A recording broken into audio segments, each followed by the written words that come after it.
LS. Marathi TV चॅनलकडून बोलतो म्हटलं. ते एक आपले वापी गुजरातमध्ये एक बोट बुडाली. त्यामध्ये आपले बुलढाणा जिल्ह्याचे 3 जे आहेत व्यक्ती अडकलेले आहेत. त्या संदर्भात काय हो, तर सांगाल? त्यांच्याशी संपर्क नाही, पण मी तिथे कलेक्टरशी, NDRF आणि डिझास्टर मॅनेजमेंट वाल्यांशी बोललो.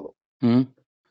त्यांना सांगितलं तात्काळ मदत करा म्हणून. चालू आहे त्यांचे प्रयत्न त्यांचे. बरं सर. तिथं काही लोकेशन वगैरे मिळालं का? त्यांचं काही माहिती आली का? त्यांचं माहिती नाही आली काही, पण त्यांचे नंबर आले होते, पण ते लागत नव्हते. हो, त्यांच्या परिवाराशी पण संपर्क साधला तर लोकेशन नाही मिळत आहे म्हणे. सारंच खासदार साहेबांशी बोलणं झालं म्हणत केंद्रीय मंत्री साहेबांशी. म्हणून तुम्हाला फोन लावला मी एल.एस. मराठीच्या माध्यमातून. हो. नाही, माझं बोलणं झालं. मी पण तिकडं सगळ्यांशी बोललो. हां. आता काय मदत चालू झाली असेल त्यांची, आता काय होती बघू आपण थोड्या वेळात. ठीक आहे साहेब. खूप खूप धन्यवाद आपण एल.एस. मराठीशी संवाद साधल्याबद्दल. ठीक आहे, धन्यवाद. आपल्यासोबत बोलण्यासाठी माझे आमदार संजय रायमुलकर आहेत. साहेब, एल.एस. मराठीमध्ये तुमचं स्वागत आहे. आताच मिळालेली माहिती अशी आहे की गुजरात वापीमध्ये एका नदीमध्ये बस त्या ठिकाणी पुरात वाहून गेलेली आहे आणि बुलढाणा जिल्ह्यातील 3 नागरिक त्यामध्ये अडकलेले आहेत.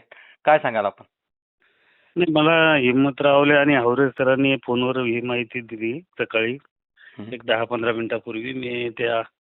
नंतर मी माननीय एकनाथ शिंदे साहेबांची वेळी दळवी साहेबांशी फोनवर कॉन्टॅक्ट केला.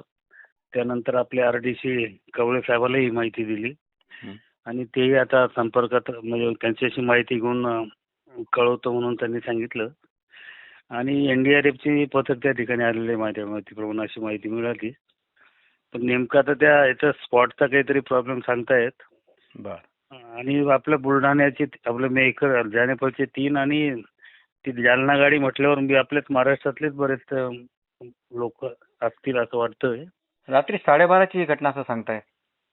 नाही, नेमकं मला सकाळी माहिती भेटली बरं. आणि म्हणून मी ताबडतोब देठे आणि दळवी साहेबांशी कॉन्टॅक्ट करून त्यांना माहिती दिली की साहेबाच्या कानावर घालून त्या सरकारशी कॉन्टॅक्ट करा.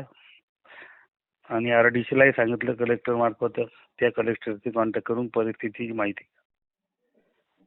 ठीक आहे, ठीक आहे. हे होते माझे आमदार डॉक्टर संजय रायमुलकर. त्यांनी सांगितलं की बचाव कार्याचे पूर्ण त्या ठिकाणी यंत्रणा जी आहे त्यांच्याशी संपर्क झालेला आहे. पाहूया यंत्रणा आता त्या जी गाडी आहे त्या गाडी संदर्भात काय त्या ठिकाणी होते.